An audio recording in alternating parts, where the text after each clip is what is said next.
If you're looking for a new car, is it a good idea to drive 11 hours into a hurricane to buy a car sight unseen from Facebook Marketplace that's already halfway parted out? Or should you just call Carvana? In case you're wondering, I picked option one. If this doesn't work out, I blame Colin.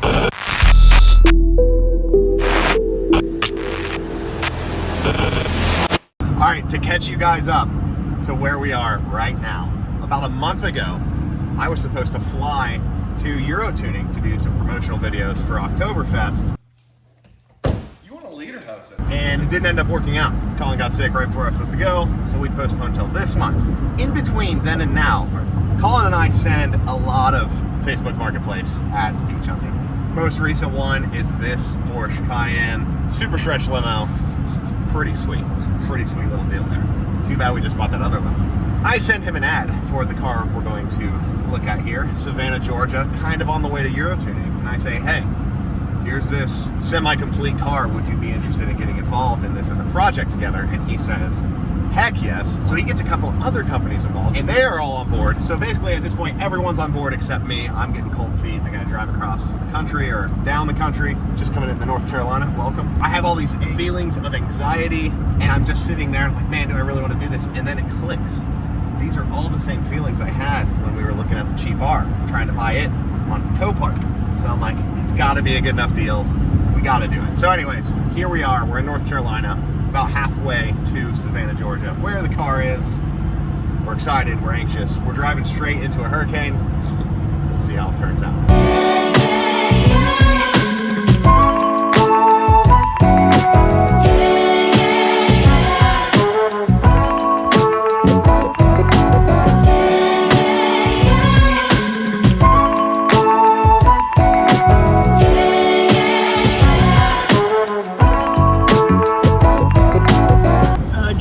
Jumped it a little too hard.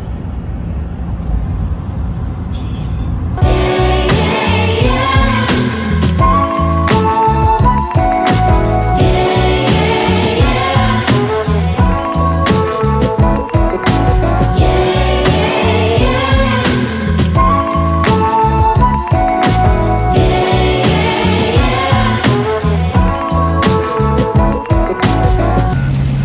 Everything's blurry.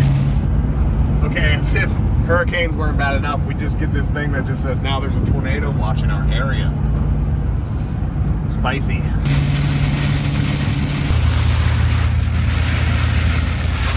Okay, I think we found Nicole. Somewhere right here, I just have a feeling Nicole is hanging out. Either that or a tornado.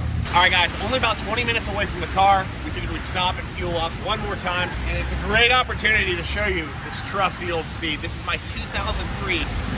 Dude, this lightning is intense. Check that out. Gosh, I thought that was Nicole for a second. 2003 GMC Sierra, LB7 Duramax, got 30 over injectors, 4-inch exhaust, 3-inch downpipe, little 100 horse tune, compressor wheel upgrade, couple other little things, fast fuel system. It's been doing great. It's about 17 miles to the gallon unloaded, so I can't complain for a full-size, four-wheel drive, 3/4 ton truck. She's been doing great. Just turned over 324,000 miles. Not only are we going 11 hours to go get this car, but we're doing it in probably the oldest vehicle I have. Let's go check this car out.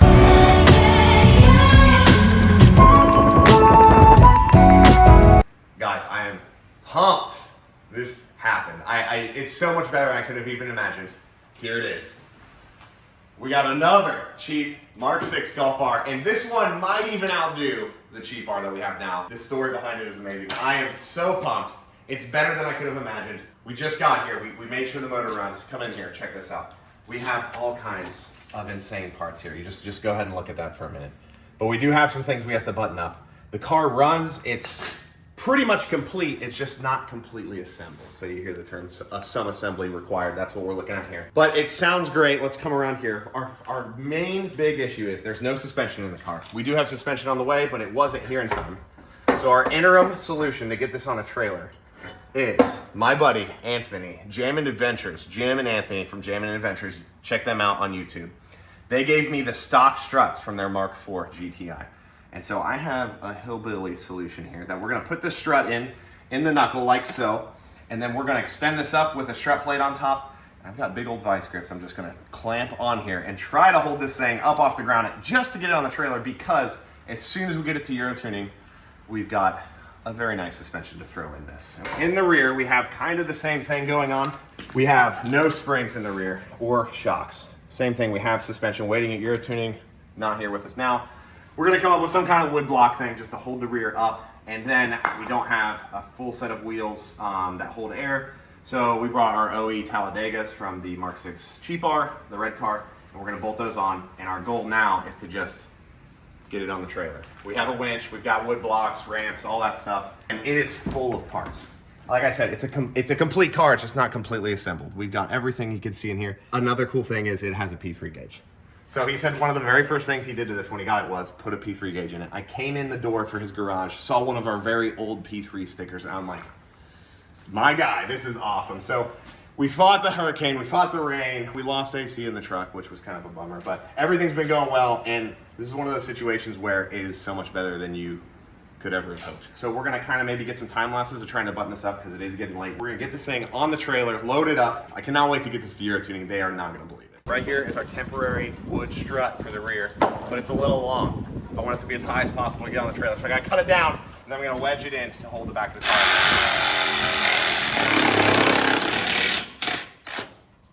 All these neighbors are probably so mad.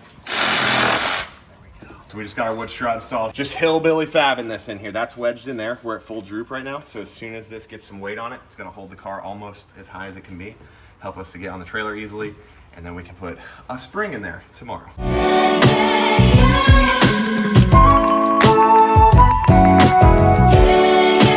So I've got our Velt Sport top plate from Euro tuning, along with part of their super handy hardware. And what we're gonna do here is, this is not the way you should do it at home, but in a situation like this where you just need to temporarily get it to move, we've got this handy dandy Mark 4 strut, like I mentioned before, Jammin' Adventures, check them out on YouTube. And we're gonna stick this in the knuckle, and then we have the ability right now to compress this because there's no spring. So we can compress it, easily get it up inside this plate on the top, underneath the strut tower. We're gonna bolt this in, and then we're gonna take these vice grips, get them nice and tight, and clamp them down to keep this strut from compressing so that when the weight of the car comes down, it'll hold it up. And now, I know a lot of you out there are saying that will never work. Look at that side. It is not on jack stands anymore. It's not on the trailer yet. And when we get to Euro tuning tomorrow, it might be slammed to the ground, but it's gonna get us on that trailer and get us headed down to Tampa. So let's get this together.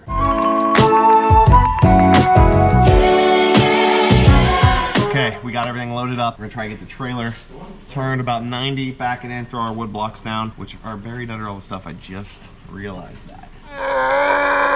Maybe tie enough with my wood struts to get up here. We're gonna find out. Here we go.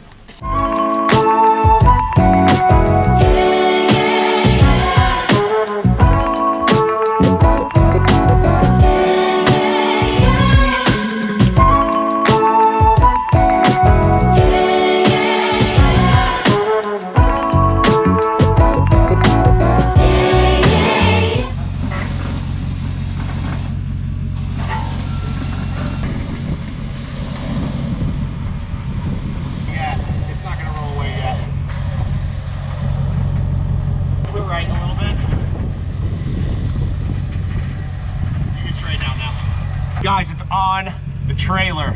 16 minutes. We've been fighting this thing. Dude, you guys seeing this? It's on the trailer. Colin's made an e-brake while we pulled all the way on. You ready, Colin? Yeah. Let me know.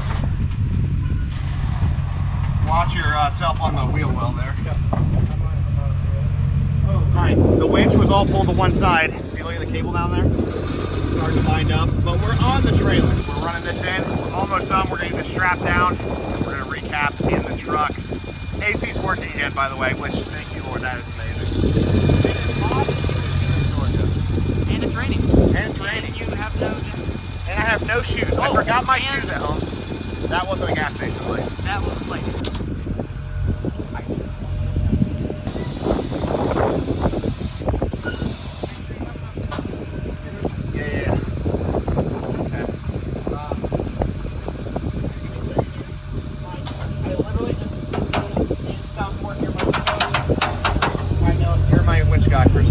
Noah's gonna be the winch guy right here. There's the manual switch. Hit in for me. In. There we go. Keep going in.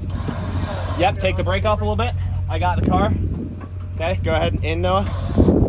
Team effort, look at this. Go ahead, keep going in. Keep going in. Keep going in. All right, go ahead and pull it. Let's let it go forward a little more since the engine's in the back. We want some tongue weight. Yeah, I like it. We're gonna rock that. All right, brake set, and then can you leave it in gear for me? Yes, sir. Yes. All right, let's like that. Nugget a little bit. All right, guys, it's here. It is here. Winging it as always. It is on the trailer. We don't have a fender on the trailer, but it's on the trailer. The vice grips did work. I hope somebody in the comments just is like so mad about that. That's gonna be great. But Colin is the man. Colin is the previous owner of this car. He has been amazing, lifelong friend. We're gonna set him up with the gauge. He has an RX-8 because he's a glutton for punishment. That's what we all decided. As are we with this project, but we have more than enough parts to complete this with what we have left of Euro tuning to go pick up tomorrow or Saturday. But it's raining, it's late, we're soaking wet. That's gonna wrap it up for this video. We're gonna pick it up next at Euro tuning, trying to get this sorted, and maybe we'll even drive it. We'll see you in the next one. Thanks for watching, guys. Noah is a champion. He's bringing us down the home stretch. Stay in the left 3 lanes. Will do. I am exhausted, but we're coming down to the home stretch. Almost to, where are we going? Tampa. Almost to Tampa. There it is.